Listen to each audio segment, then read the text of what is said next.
Hi all, I'm trying to solve a very generic use case here. We have a first name and last name combined in one column here, and I'm trying to split this into two. So let us see how we can do that. And for splitting the first name, I'm going to split this whole string into two based on this space and take the left side of it. So for that, we can use the function called left of this text, and let us find the space in that string and subtract 1 from that.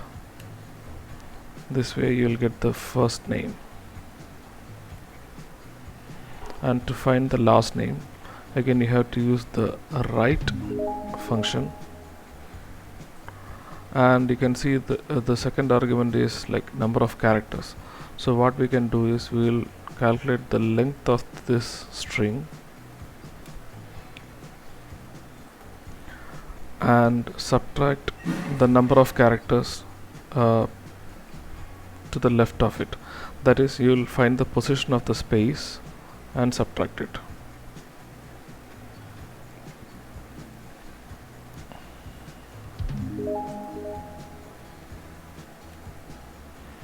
You got it. That's it. I hope this was useful.